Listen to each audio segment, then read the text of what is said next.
You're listening to KNSJ FM 89.1 in San Diego. I'm Angela DeJoseph.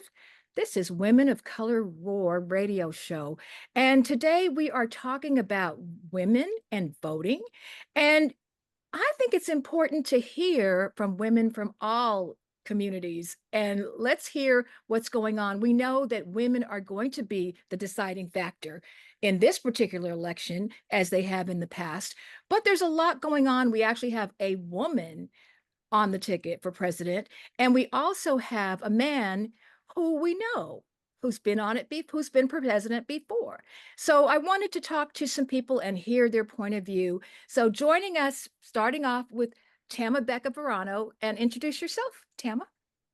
Hi, I'm so happy to be here. My name is Tama Becker Varano, and I'm the lead organizer for Change Begins With Me, which is an indivisible chapter headquartered in University City, but with members throughout San Diego. And I also have the privilege of serving as treasurer and a founding board member of Women of Color, founded by Angela DeJoseph.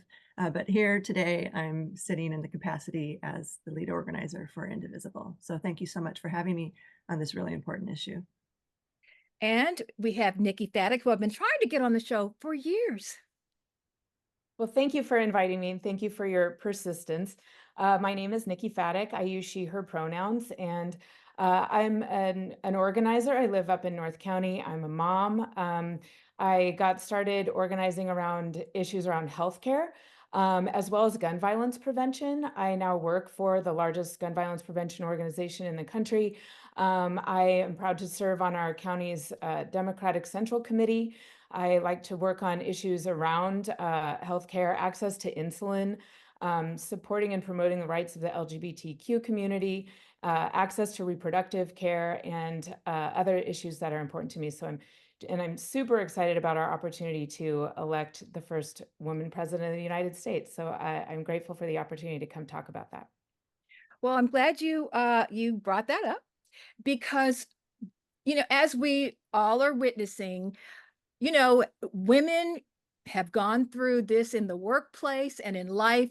But did you see the interview with Fox that happened the other night? Okay, so most women have had an opportunity where they've been in a meeting and men have talked over them and interrupted them. And this is the vice president of the United States of America. So I wanted to get your take on seeing that interview and what you thought. I'll start with you, Tama. I only saw snippets of it. I can't bear to actually watch Fox any longer than I have to. But yeah, I mean, the misogyny was definitely, very clear and apparent the way that he treated her. And I mean, I have to say, she held up. She was strong, and she fortunately did not let him steamroll her over. And I think at the end, she prevailed and actually showed truly, what it appeared to be his intentions were to steamroll her, and that just didn't happen. And I think that it reflected really highly on her, how she performed during that. It's hard to say how Fox viewers will interpret that, but I hope they step back and they saw a really strong female role model discussing important issues when he was trying to bring up really petty and important issues that Trump tends to mention at his rallies that really aren't the driving force of what brings people to vote. And Nikki? Yeah, I agree with what Tama said. I think that, first of all, it was incredibly brave for her to even go on the show.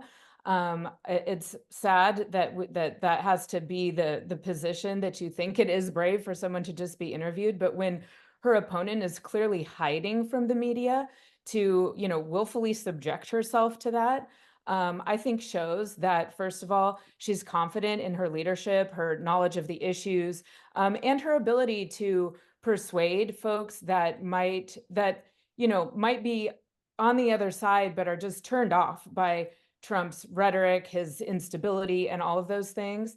I love that she was not here for Fox News's gaslighting. She did not stand down, but she has just an incredible ability to thread the needle of being tough, but not coming off in so many of the unflattering ways that women are accused of coming off as, I thought, of course, you did hear folks say, "Oh, well, she sounded angry." Well, he came, he came at her, and I thought she was cool as a cucumber. And I think it was just really awesome that she showed up to speak to that audience when her opponent has been so divisive. And she clearly shows that she does want to lead all Americans, and she is here to help bring people together. And I thought it was outstanding. Well, I can tell you as a person who's been had a career in journalism that it was very offensive to me.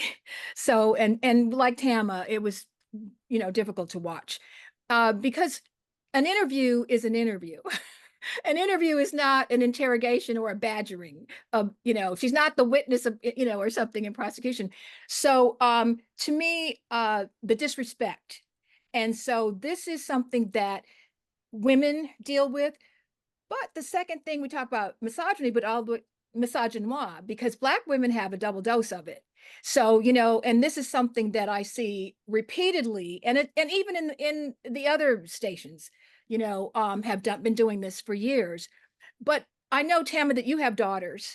And so how important is it for your daughters to possibly have a woman as president? It's incredibly important. I mean, it was back in 2016 when we all thought that it was going to happen with Hillary. And in fact, we were at a watch party that night and we were with a couple, and he voted for Trump. And we were talking about how important it was for our daughters to have a female president for the first time. And, we just didn't understand how anyone with daughters could vote for Trump.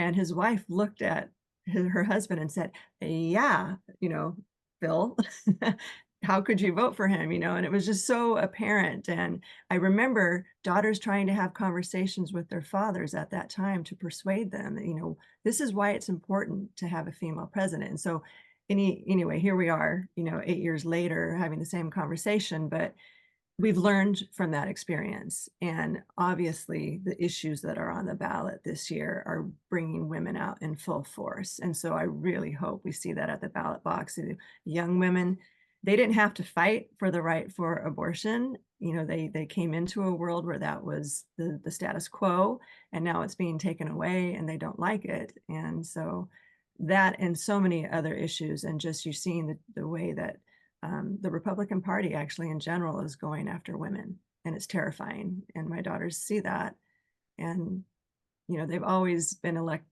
electorally aware, but now I think the stakes feel really high to them.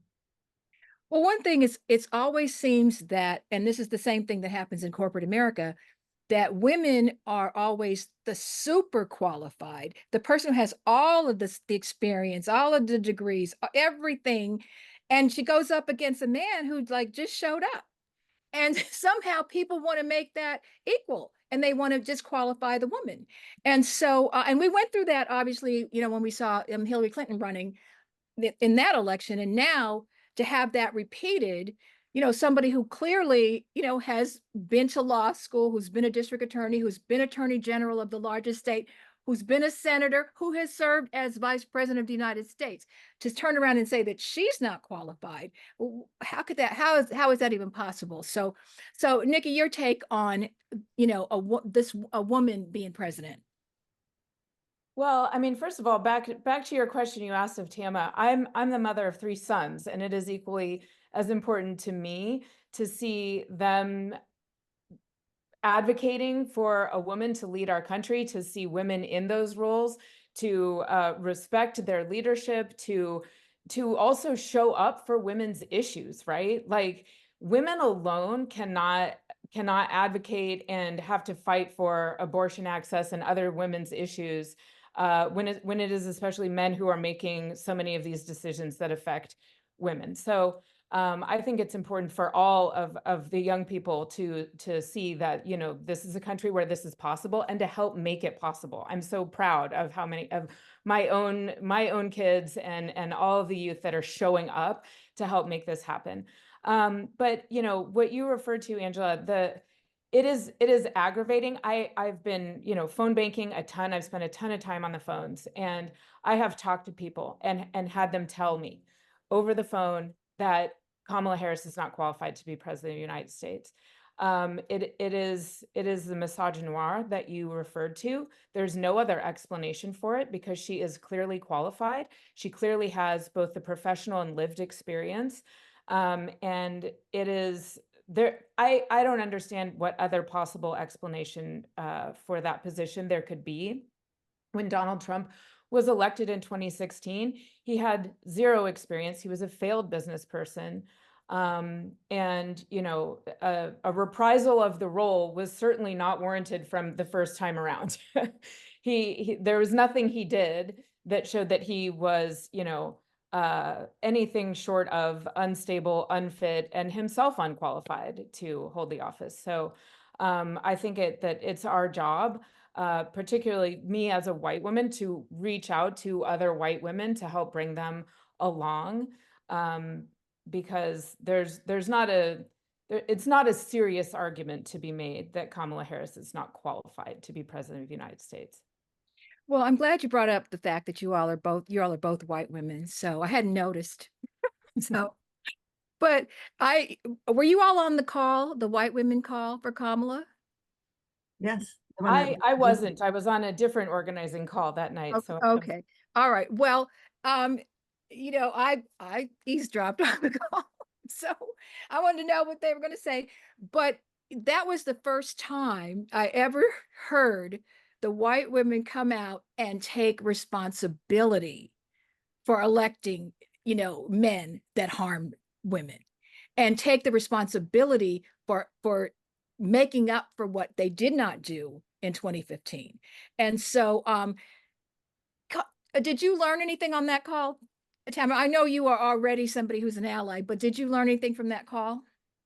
Well, you know, to me, hearing that on that call, because there were hundreds of thousands of women on that call who had not been previously engaged, politically engaged. And so I really thought it was important, like you, for them to speak what I suppose would be a hard truth for some women. You know, white women, 53% of them voted for Trump in 2016.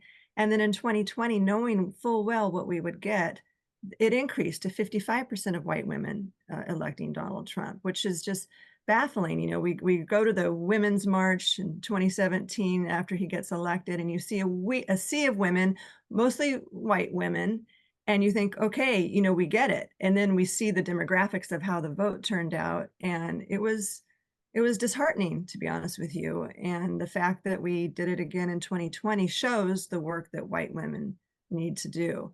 And that's to have those tough conversations, to realize it's, you know, it's not just about us, you know, it's about the women of color who have led the way for the Democratic Party, elected Obama, helped, you know, elected Biden, and appreciating what they bring to the table in these elections and not putting it all on their shoulders.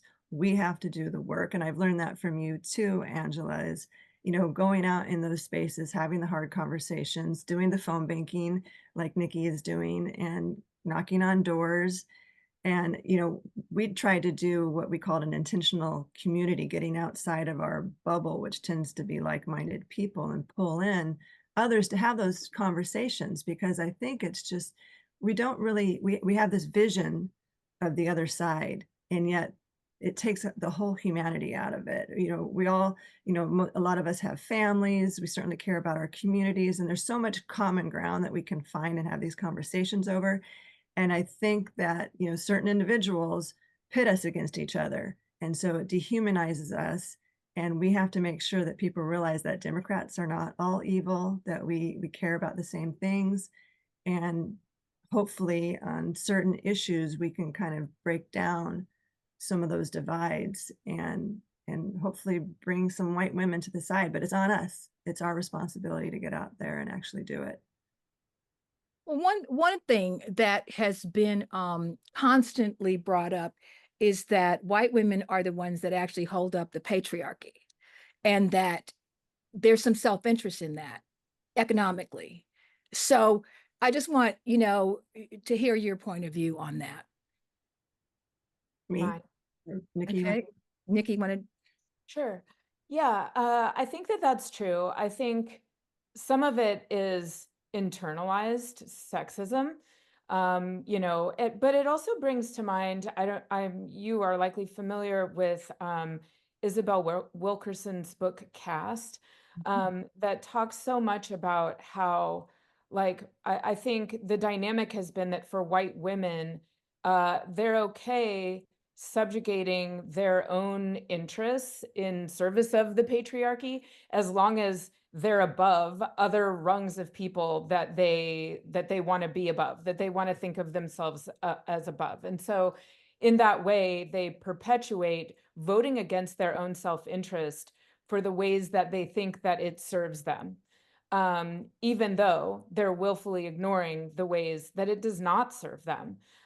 You know, clearly there's so much just subjugation of women, and it's horrifying. I am horrified every day since June of 2022 that I live in a country that has rolled back protections for women to gain access to abortion care. It is horrifying. And women in the states where these bans affect, and all of us, if our opposition has its way, you know, need to be on guard and having these conversations. It just feels surreal to me. And so, yeah, we need to do our part. And I think too, like, just in the whole women being responsible for the patriarchy, I think that religion plays a lot into that. I think that, you know, economic issues, racism certainly does. And like Tama said, these are the spaces where we can have conversations with other white women in our lives and talk about those issues, because I think some of it is just that people, women, white women, don't want to give up their comfort and think that it doesn't impact them. And I think that our conversations, our social media posts, talking about the issues that we care about, and hopefully women are seeing that eventually, you know, as we've heard said, and I can't remember who said it, like, white women aren't going to like what the patriarchy ultimately has in store for them either. So those are the conversations to be having to help tear it down. It takes all of us. Your thoughts, Tama? I agree, absolutely. I mean, smash the patriarchy is always at the back of my mind. I try not to do too much male bashing. Obviously, we have wonderful men in our lives, but there's so many policies that men, particularly white men, have kind of pushed down our throats as a society. And I don't think we ever could have imagined, you know, that we would be regressing on these issues. We definitely took for granted that we were on a progression, that we were gonna get to a female president, you know, and we were gonna pass laws that made women's autonomy even more free, and the ability to choose what we wanted to do with our bodies. So to see us back rolling, or the attempt to back roll us on this with, you know, Project 2025, the Supreme Court in 2022, and then you realize just all the steps that the other side has been placing all of these decades to arrive at this day, and it's terrifying. And so I think we've been, um, you know, we've been motivated by fear, but we've also been motivated by joy. And that's what I really love, what Kamala Harris has brought to this election, is that she is trying to unify us. She's trying to unify women on particularly the issue of reproductive rights and healthcare. But there's so many other issues, you know, economic justice, climate change, all of those things. And she is speaking to the issues that are really important to people. And so, you know, I haven't heard too many men, and maybe I'm just not in those right spaces, you know, that will say that part out loud. You know, they can't vote for a woman. And when you do hear it, we expect the people around them to, you know, mention all of her qualifications, why she is definitely the right person for this job. I mean, I've got my husband a shirt that says "White Dudes for Harris," and you know, I wanted him to proudly wear that, and hopefully when other men see him wearing that, it'll just somehow trigger some, you know, it's okay to vote for a woman, and it's especially okay to vote for a Black woman. But I really look forward to the day where women, since we represent over half actually, right, of the country, that our representation shows that in every level of elected office and in all of the companies across the country too. We know we deserve a right at the table and we have to fight for it, obviously, but we are fighting for it. And we want to show younger generations, and actually they're more involved than I was at their age. I don't know about you. You know, they definitely are more aware and more involved and seem to have a greater level of confidence. So I don't want to put everything on their shoulders, but I'm really hopeful about what future generations can achieve that unfortunately we did not do. Yeah, I want to talk for a minute about the Supreme Court because during the time of when Kavanaugh was up for consideration, you know, very credible woman came out and said that he had, tried to rape her. And several other women also said that. People that went to college with him knew about this. And yet he sits on the Supreme Court.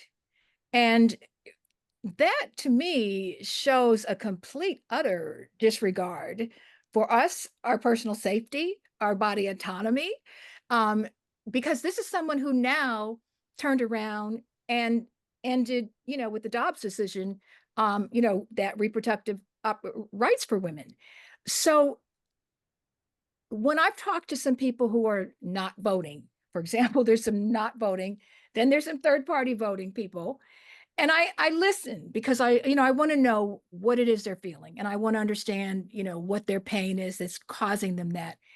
But the one thing that I end with is, okay, the Supreme Court. I mean, who do you want to put the next two people on the Supreme Court? And is that person in alignment with what you believe? So what was I mean, I hate to dig up that wound about Kavanaugh, but that was something I felt deeply affected by that. I just want to hear your thoughts on that, the Supreme Court and the Kavanaugh decision. You know, can I just say during the hearings, after we heard the testimony of Blaisley, Board. I thought, okay, wow, this is, like you said, it's credible, this is powerful, this is going to change the outcome of this. And then they took a break, and then Kavanaugh came back in, and this is, I guess, the first time I've seen something like this. He just came out so aggressive and flipped really the table on this. And I hadn't seen someone who, she was a survivor in this case, and again, she was credible.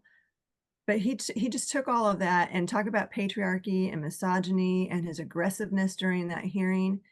And I thought, this is, and we'd already seen Trump do this, right? How Trump will take reality and flip it on its head and either ignore it or repaint it.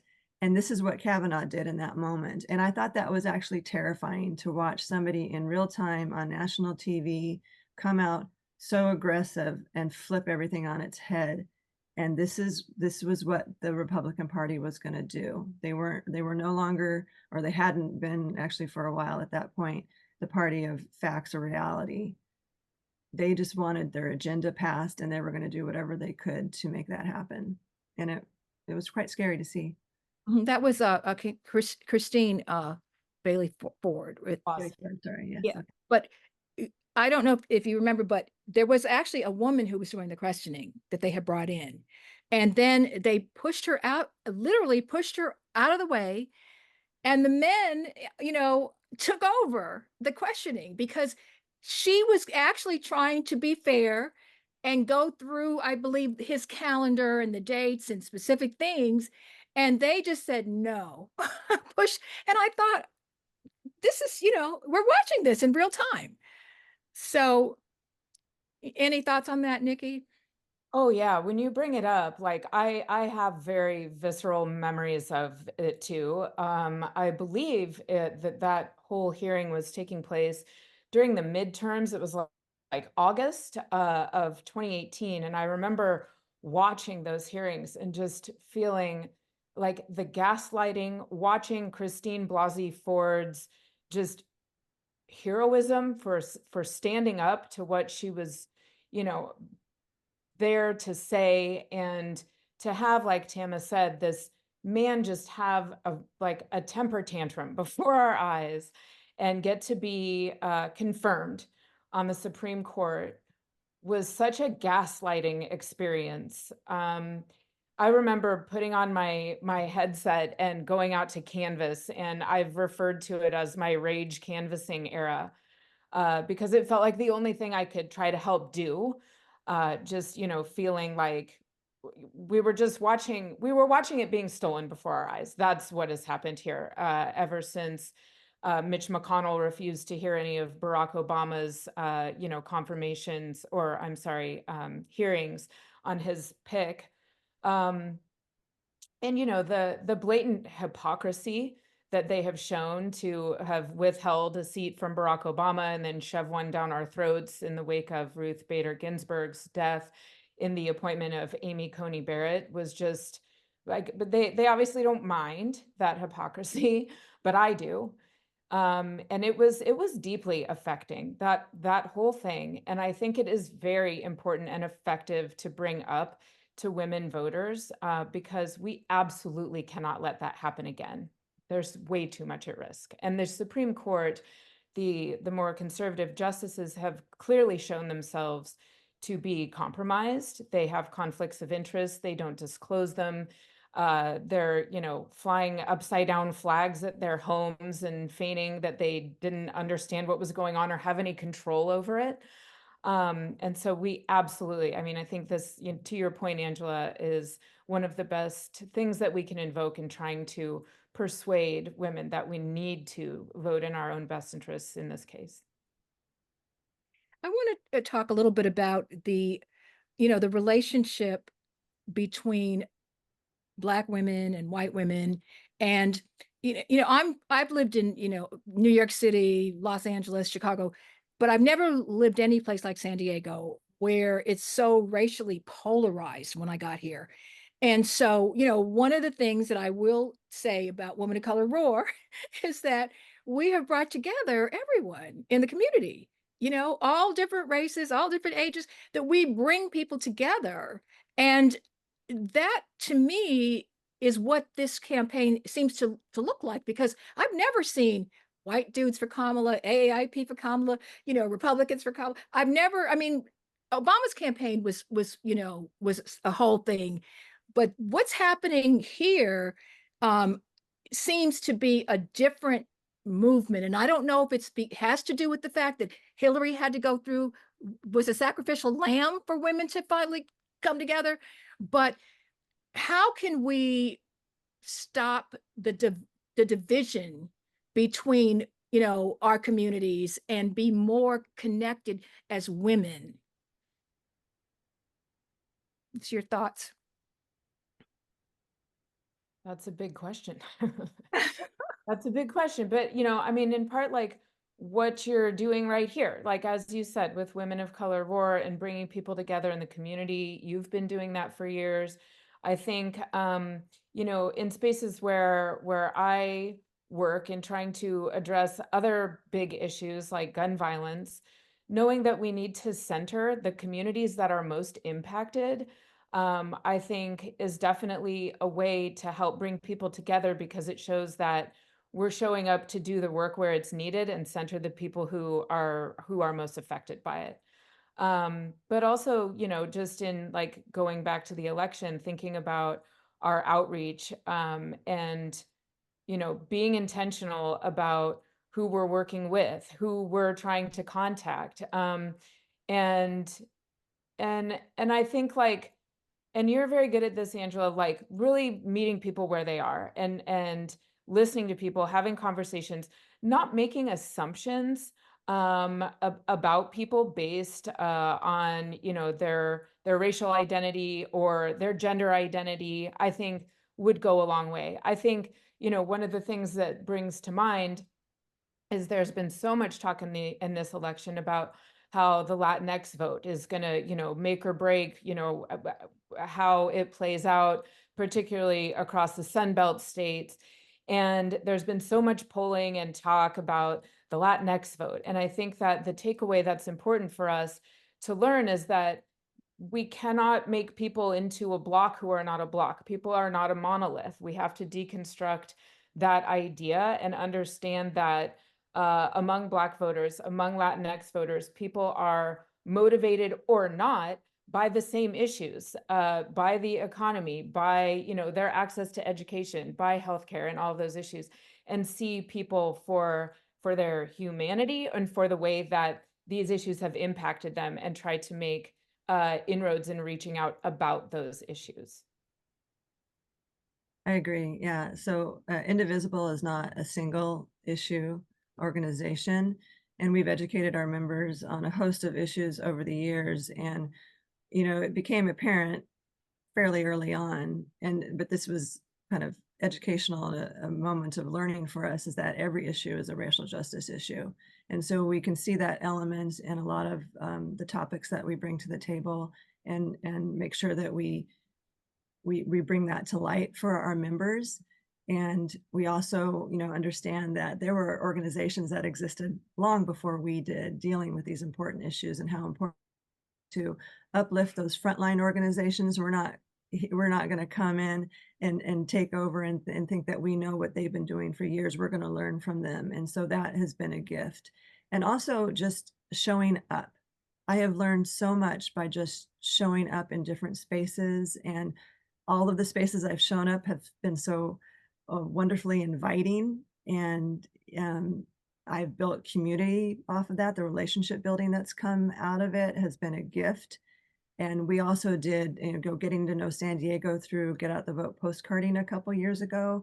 And that was to get outside of our bubbles. San Diego has so many wonderful little neighborhoods and communities. And of course, it was nearing the end of COVID, and we wanted to support restaurants again. But by doing that, we tried to encourage people to get outside their bubbles, travel around San Diego, get to know these different communities, how wonderful they are, and then inviting your friends. It has to be intentional. This isn't something that happens on its own. So to the extent you have people in your life who don't get out much, being that instigator, bringing them along, inviting them to different spaces, including the Women of Color Roar event that happens every year. To bring them to that event is such an eye-opening experience for so many white women. It's not only important for the young women of color to see themselves on that stage, it's important for white women to see it too, and to listen to those speakers and understand why it's important, why representation is important, and why it's important for white women to get behind that. So I think, again, it's a function of showing up, and intentionality, and us doing the work. We've kind of been proactive within the activism that gets us there, but there are so many people that's just not part of their daily lives, and we want to help encourage bringing them into the fold. So, thank you for the work you've done with women of color. And it's not just inviting them to attend, invite them to volunteer. We had a Women of Color Roar Leadership Academy a few weeks ago, and going out and asking people if they will volunteer at these events also exposes them to this, and it's a great way for them to get involved. Well, I wanted to say that, I think one of the things I do know that you've done, Tama, is you've had a book club, and you all have read a number of books that have exposed, your community to, anti-racism, for example. And, it's not just about, okay, I don't see color, everybody's the same. It's not just about that. It's about, how can I be active in changing this institution of racism in this country? And so just any thoughts about that, and going the extra mile to be an anti-racist? Sure. I mean, myself personally, right, I would have considered myself not to be a racist growing up, but I was definitely not an anti-racist until this work came to me. And I've learned so much by it, and I've grown as a person, and my world has expanded, and I'm incredibly grateful for that. But I've also found that it's really difficult to have a conversation with someone who hasn't also gone through this work. They're not in that same place. So you have to plant the seeds, and books are a great way to do that. And same with movie nights. Before COVID, we would have movie nights too. And these are all just the different ways that you can touch people. You know, we talk about touching voters and, you know, how many times you touch a person will increase their chances of voting. Well, it's the same thing on racial issues. The more opportunities you provide to people to engage, have these conversations, learn, grow, uh, you know, the better. And so that's why we continue to do this work. And the books that we choose are very racially centered most of the time, including novels. You know, there have been some wonderful novels. It doesn't all have to be nonfiction that can still get those messages across, and events too. You know, we certainly have hosted plenty of events on certain issues, and the more people that we can bring to those and have um, you know, include people of color at those events and their voices. So people who unfortunately have not had a whole lot of exposure can hear those voices again without putting the weight on people of color. That's not the point, you know, is to make them do the work. We're doing the work, but we want to be supportive of the people of color in our communities, and going to Southeast San Diego and, you know, encouraging people to vote for the women of color running for Assembly District, you know, 79, Dr. Lachey Collins, Sharp Collins. And, you know, the fact that that has historically been led by a woman of color for, you know, well over a decade, two women of color, and a white man comes in and thinks that he can take it away from another woman of color. It's shocking to me. When I went to the debate, I kept thinking, you know, clearly she's more than qualified. Again, another really qualified Black woman to lead this position. And for him to say, gosh, you know, she's so qualified. This district needs representation of Black women as it has historically had. Why don't I just tell her, look, you know, how can I help you get elected? I can, once you're elected, let me help you with housing policy and transportation. But no, he's got to enter, throw his name in the hat and try to take some of the limelight away from her. And so I'm really hoping the people in District 79 see that and rise and continue to have Black representation at the state level through Lachey. Well, we're going to have Lachey on the show, and we're going to talk about there's a negative mailer that we just got, you know, that, you know, I just don't think, I think it should be illegal to send out those type of, you know, personal attacks that are, you know, that distort. And, you know, when you take a woman, a Black, and a, you know, a Black woman, and you turn her into a caricature in your campaign literature. And, you know, it's something that I did get the Democratic Party to agree to not allow going forward. But, you know, but you can't control the outside funding of you know, the PACs. And so, as a matter of fact, so that particular candidate is being supported by a group who's sending out that kind of a hateful mailer. So, I mean, these are, again, goes back to the whole thing of women and how we're treated and how we're attacked and undermined in so many different ways. So, Nikki, anything else you want to add? I would just, in thinking about, you know, like what Tama said about her own journey to become an anti-racist, I feel like, you know, that was me as well. I grew up in a very racially diverse area in Aurora, Colorado, and always had like my own sense of fairness and justice. I'm a Libra, like our next president of the United States. But I did have to go along on my own journey to understand, like, particularly, I think my takeaway from Dr. Ibram X. Kendi's book, How to Be an Anti-Racist, that there is no such thing as a race neutral policy or position, that they are either constructed to help communities of color, or they're specifically not going to help, that there's a deleterious effect. And I think that that is a thing that we can help people who are moving on this journey continue to understand, that, you know, when you, like, just deconstructing your privilege a little bit and looking at, oh, you know, if this thing isn't specifically meant to help communities of color, then what is it doing and why am I supporting it? And I think that you know, that's just a space where we can help bring people along. Yeah, I think that's all I have to say about Okay, Can I go I ahead. just wanted to add one more thing. You know, so we have our first Black Board of Supervisor at the county level, Monica Montgomery Stepp.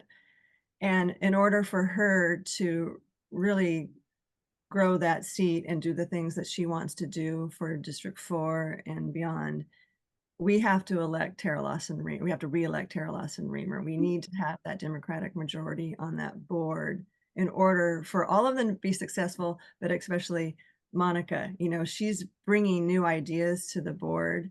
And I think it's really important that people realize that the District 3 Board of Supervisor race is the most important race in San Diego to maintain our Democratic majority. And for all three of those women, but particularly Monica, to, you know, uplift our communities and put forward policies that support communities of color. And I think that's just really important that people here try to do whatever they can to reelect Tara Lawson Remer. Yeah, 100%. And speaking of disingenuous mailers and texts, there was a text that circulated that had a picture of Tara's opponent, Kevin Faulconer, with Kamala Harris saying, vote for Kamala and Kevin.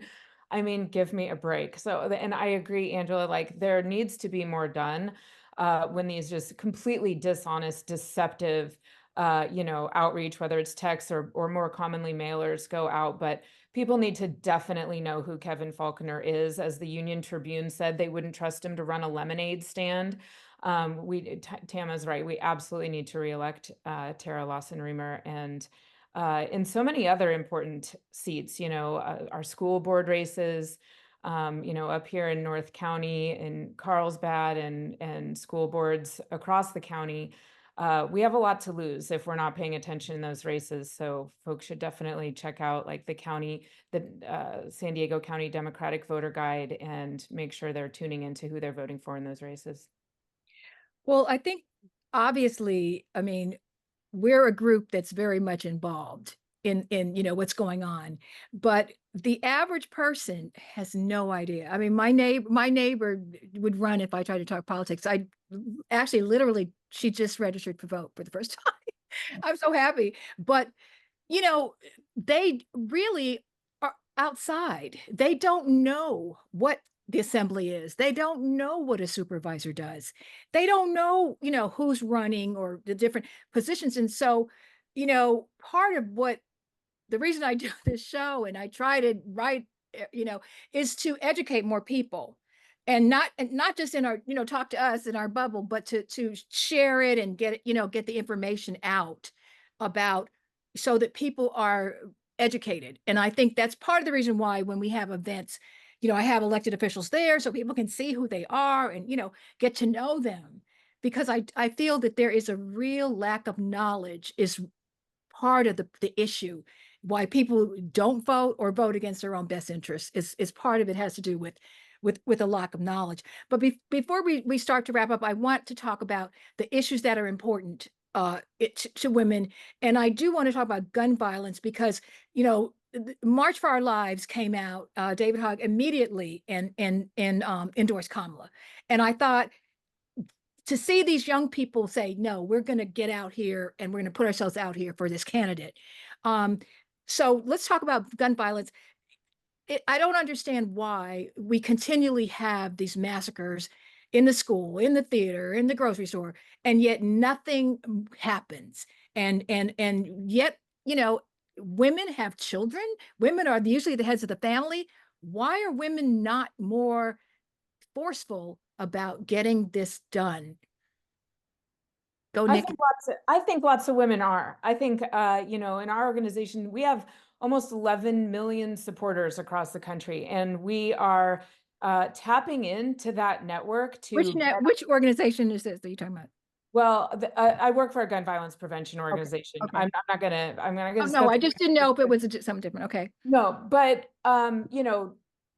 people are animated and motivated by this issue, and they're showing up on it. And I think, like, to your point about everyday folks are just trying to live their lives. They might not necessarily be tuned into this candidate or what that office does, but they are paying attention to issues that touch them. And gun violence touches all of us because we know we're not necessarily safe anywhere we go. Movie theaters, our kids at school, our office buildings, festivals, whatever. So people are animated on the issue, and a lot of times it's just a matter of reaching out to them, like the phone banking I've been doing. I'm calling into Nevada.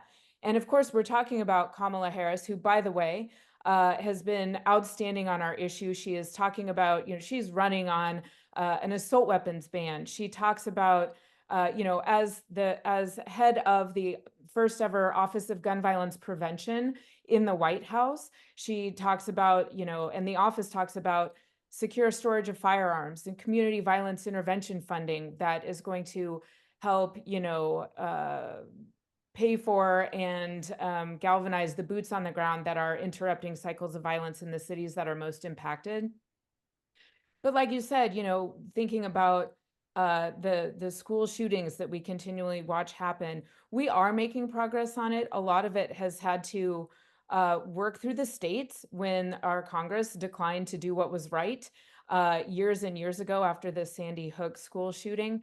But during the Biden-Harris administration, they passed the first meaningful, law on gun violence prevention in 25 years, the Bipartisan Safer Communities Act. And it is helpful and important to let people know that that has been happening, and that, the opposition is someone who bragged to the NRA that he's done nothing on guns. Those were his words, done nothing on guns. His running mate has said that school shootings are a fact of life. So I think it is an animating issue, and reaching out to folks to talk about it as an issue is important. When we're on our phone banks to voters in Nevada, we're talking about Kamala Harris, but we're also, asking them to vote for Jackie Rosen. We need gun sense candidates in the Senate, but also down ballot candidates. We're letting every voter know we have the opportunity to get what we call a gun sense majority in the state legislature there that would be able to override their Republican governor's vetoes of our life-saving legislation. But it's a matter, when I've talked to people there, hey, are you planning to vote for Kamala Harris? Yeah, you bet. I'm like, great. And how about Jackie Rosen? And most of them are like, yeah. And some of them are like, okay, like they might not even know who she is. When we get to the state legislators, for their assembly and state senate, most of them are like, yeah, no, I don't know. I'm like, are you familiar with this person?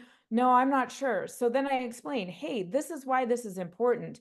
We back this person and they can help us get this important supermajority, and we need to show up for them. So it is just through like one phone call at a time, but people are there for the issue and they just need the information. And then, some of them even come along and show up on our phone banks to help get out the vote for other people. So it's a matter of meeting people where they are, giving them the information, and inviting them, in to join our movement. Yeah, I agree. The majority of Americans want common sense gun laws, and yet, well, clearly, women, white women and men continue to vote for elected leaders that are in bed with the NRA. And so I think what Nikki's doing by making those phone calls and reaching out to people and having those conversations helps them. I also think that unfortunately, the pool of people that are directly affected by gun violence is growing. I know you say we absolutely are all affected. I'm a gun violence survivor myself. But unfortunately, as that pool grows, or it's even close to them in their neighborhood, such as in Tennessee, I know an influencer that was too close for her. And so she became actively involved in that issue because of it. And it's sad that that has to happen. It has to come so close to someone that it triggers their passion for the issue. But that is what is happening. And so we need to get to the point where we're convincing people, and because there's just so many other issues wrapped up in who you vote for. So abortion has been one of them, and if you're anti-abortion, that has been a leading reason for some people to vote for Republican. But I think now that they're seeing that being taken away and how it's being taken away, that pooled with gun violence, those are conversations we can have, especially with parents, on electing the people who aren't taking money from the NRA, who are putting forth legislation that would provide universal background checks and ban assault weapons. And unfortunately, it's the conversations that need to take place, and making sure that people realize the difference between the candidates and where they stand, and following the money on that issue. Well, the last thing I want to just talk about is reproductive health care. And, people want to talk about abortion, but they also want to take away birth control. So in other words, they want women to go back to, barefoot pregnant in the kitchen. So, I think that there has to be some way that people who, even for religious reasons, do not believe in abortion are brought into this, this fight for women and their reproductive care. And, because it's where does it stop? They want to stop, they want women to not be able to cross state lines. They want to track periods. I mean, where is this going to start with women? Are we going to just be imprisoned? Are we going to have like a card when we go out, leave our house, that we have to have stamped by men in order for us to go anywhere? I mean, so I just want to talk, I see reproductive issue as being really the way that they are looking to keep women in control of women. So Yeah. your thoughts as we close up? Yeah, it's as you said, it is not a healthcare issue. It is certainly not pro-life. It is an issue of controlling women. And this is again where I think that, we need to call upon the men in our families and our lives to help advocate for these issues, because I don't believe there are a lot of men out there who want you know who want a world where there is no birth control. Let me put it that way. I don't really think that that's most men's viewpoints. And so, just like the lack of access to abortion, this affects what their families look like when they choose to have more children or any children. And so it should be animating for everybody to speak up and be vocal that, as Tim Walz likes to say, mind your own business. These are not decisions that our government, and particularly men in our government, should be responsible for at all. And I think that I think women are hearing that. Yeah, I think unfortunately, as we continue to see more fallout from these state laws that are being passed and the jeopardy of women's lives, uh, that it's the storytelling of those that we need to make sure that we amplify, and the journalists in particular. There was a New York Times article on, what does abortion look like now, and just all of the challenges that women are facing to do what's best for their own lives, their own bodies. I read another article about drug sniffing dogs trying to sniff out abortion pills, in the mail, and it's just they've gone too far. I mean, all of it is too much, but they just continue to escalate it and ramp up what it is. And like you say, what we joke like some of this is far-fetched about taking women's rights away, but it's becoming increasingly terrifying that these could actually happen. And that's why the slogan of "We will not go back" with Kamala Harris, that's exactly what we're talking about. We will not go back. And I think there are enough women who get that. There are women in Arizona. Well, first of all, there are 10 states that have abortion rights or reproductive rights on the ballot this year. And so, or this particular election. And so that is going to drive women to the polls, and Republican women too. The people I know in my life who have actually had abortions are Republican women. And in most of those cases, their husbands do not know. So, along with those stickers that you're seeing people place in bathrooms saying, your husband doesn't know who you vote for, vote for what's in your best interest. Those are little things, but it's the storytelling, it's amplifying it through the media of what's happening to people in these states, and making sure that people show up to vote, and especially the young people. It's the numbers. If they show up to vote, we win, and we just cannot allow this to happen. We will not go back. Well, I want to thank Tama and Nikki for being on the show. Both of you all are doing out there doing the work, and I really commend you for all that you're doing to get voters out and educate voters. And as we close out the show, I just want to give each of you, final word, and we'll close out. So, Nikki, final word. I just want to thank you for this opportunity again, Angela. It was really great to be here with you. I enjoyed talking with you as well, Tama. And I want to tell listeners that if they are looking to learn about the gun sense candidates who are on their ballot, if they want more information about making a plan to vote, or finding events where they can actually contact voters, they can visit the website gunsensevoter.org. Awesome. Yeah. Same, to your listeners. Well, thank you, Angela. It was an honor and a privilege to be here today. And I'm hoping that your listeners want to be engaged. There are so many new people that have entered the fold since Kamala announced her run for presidency. And we've been hosting postcard parties every Sunday since August 1st. And every single time, over 50% of the people who show up are new to us. We've never met them before.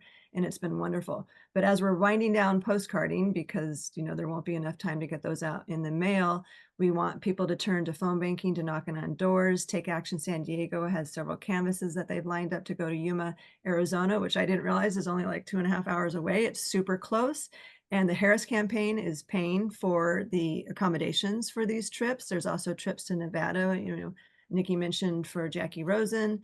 So there's so many different ways to get involved. Indivisible has All In for Harris, where you can be given, you put your address in and they'll give you 10 of your closest neighbors that you can have conversations with, because those are the people you're going to have the most influence over, people that you know.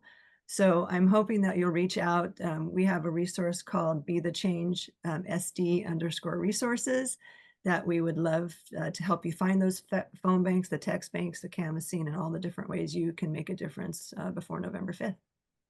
Well, you're listening to Women of Color Roar radio show on KNSJ 89.1 in San Diego. And my guests are super activists who are out there doing the work. And we've been talking about women and voting. And obviously, there's a lot more things to talk about.